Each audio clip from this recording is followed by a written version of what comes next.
So the next piece that I'm going to make as part of my pottery challenge is a bowl.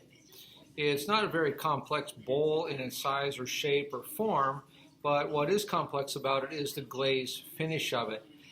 So in addition to the video, I'll post a finished photograph of what this piece might look like with the glazes that I have here in studio to try and match up what it is that Mara submitted to me as a challenge.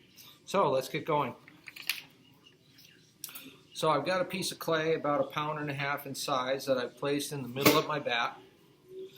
So as I set the wheel speed to full, I get my hands wet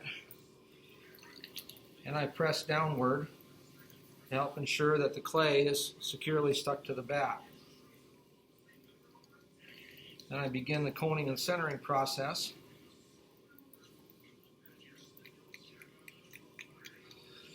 Cone it up, center it back down,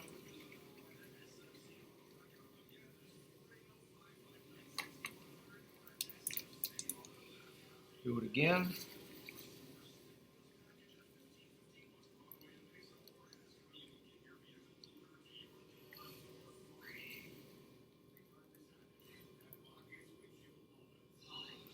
coning and centering and process primarily serves two purposes. If you're using recycled clay, which is what I'm using here, this coning and centering process allows the potter to help ensure that the clay that is being worked with is more uniform all throughout. Kind of like when you wash clothes, you don't wash just, if you're washing a pair of pants, you don't wash just one pant leg, you get the whole thing wet and wash it. So if you didn't do that, well then you're only washing one pant leg.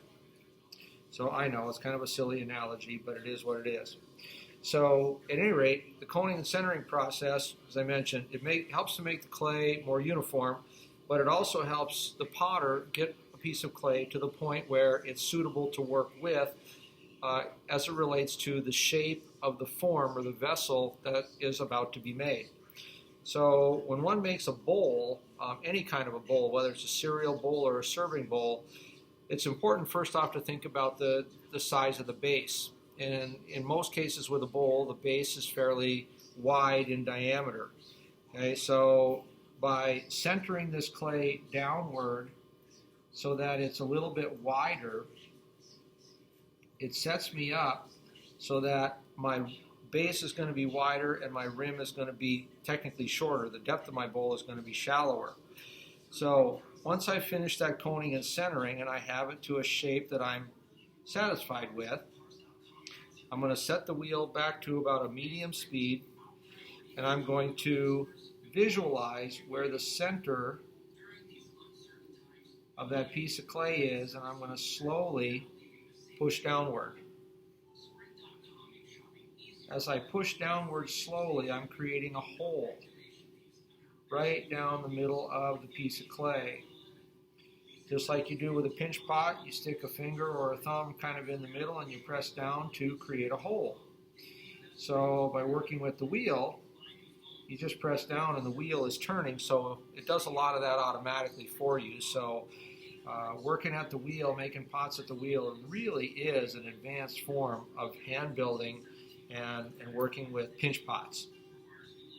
So I've got a good depth. I know by experience. If I wanted to check it for the thickness, I would stop the wheel, use a needle tool, and poke it through the middle and check the thickness of the bottom of my pot. But I know that by experience what my thickness is. So as I hold it out, that's the centerpiece, then I'm opening it up. And notice I'm doing all of this at a slow to medium speed. I'm opening up the clay to kind of set the inside diameter. So just like when you made a pinch pot, you stick your thumb in and you pinch it out towards your fingers. You're setting that inside diameter. So I've kind of done that now. So the next step, once I'm satisfied with my inside diameter, now I need to set myself up for pulling the clay. So pulling is done by making a groove at the base where the clay meets the bat. Make a groove, and then you got 2 fingers on your right hand that are going to do the bulk of the work.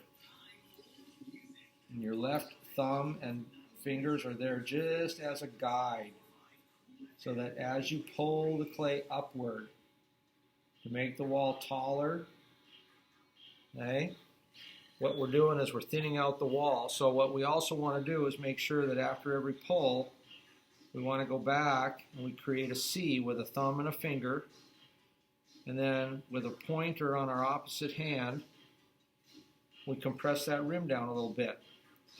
So I don't want to trim anything off of there just yet. I see a little bit of unevenness, but I think with a couple of more pulls, I can even out the wall.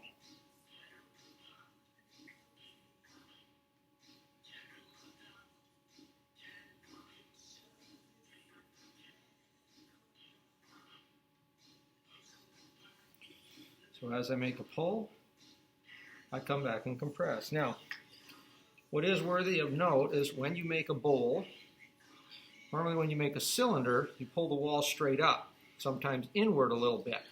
When you make a bowl, if that's what you know in advance that you're going to make, it's okay to come slightly outward. Make it, a little bit convex, okay? So as you do that, because you know that you're going to put a tool down the inside to help make that bowl shape. So as I get that bowl going, get my groove, finish my pulling, slow and steady.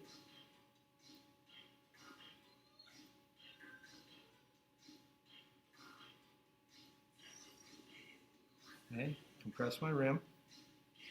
So pulling, as I mentioned earlier, it's about making the pot taller, but it's more importantly about thinning out the wall and making the most use out of the piece of clay that you have. So in this scenario, what I've been doing is pulling, and there's a little bit of unevenness in my wall, and hopefully I've pulled some of that to the rim. So I was trimming now, trimming off a little bit of excess at the rim. Maybe not so much the unevenness in the wall, but now my rim is flat. And obviously that, I think everybody would agree that that is a goal of all the pots that you make, is you want to have a flat rim. There are pieces, decorative and so forth, where it's nice to have something that, is maybe uneven. But in this case, we're making a bowl, so we want to make sure that we have a nice uniform rim, because this bowl might be stored upside down on the cupboard shelf. So I'm done pulling the wall, and I've trimmed the rim. I have a nice outward shape, but now what I want to think about is using a rib to give the bowl a little bit more shape. So for this exercise, I'm going to choose a black rib. It's a rubber rib. It has a beveled edge to it and what would be a sharp edge. Okay, it has equal curvature throughout, but I'm after this curvature and the curvature that is at the bottom. And with that, nice and damp, I want to make sure that I have water for lubrication. So, and the curved edge is going to go to the bottom. And I'm going to gently, as I push that rib to the wall of the pot, and I'm going to lower the rib downward so it reaches the bottom of my bowl. And as I do that, it's smoothing out the inside wall, and you can see a very small amount of clay, but you can see how I've opened the wall of the bowl a bit more. So I can take, now that I have it a little bit wider, I can use my rib in the bottom of the bowl to clean that up a little bit. And as I get the edge of the rib out to the wall, you can see as I apply a little bit of pressure that it's stretching the wall outward, and I slowly move upward. The important part here is not to move too quickly, and obviously once you're applying pressure, is don't let go quickly. Because clay, unlike a rubber band, If you stretch out a rubber band and you let it go, it bounces back. Clay doesn't do that. So if you stretch that out and you let go, that clay is going to stay there. So as it is for right now, we have a really nice shape. I'm good with that shape. I'm now going to take a wood modeling tool. Okay? It's wood and it's got a beveled edge and the other edge looks like a thumb. I'm going to take that beveled edge and very gently down at the bottom, underneath, at the base of the bowl, I'm going to clean out what would be the excess or the junk clay that's there. And this gives me kind of a refined edge, but it also gives me, when I'm ready to glaze, it also gives me a surface area that tells me, especially if I'm using high fire glazes because of how they're formulated, it gives me a little edge to where I know to stop. So there you can see the nice bowl, the curvature and the shape to it, and a little beveled edge at the bottom. So that's how to make a basic cereal bowl.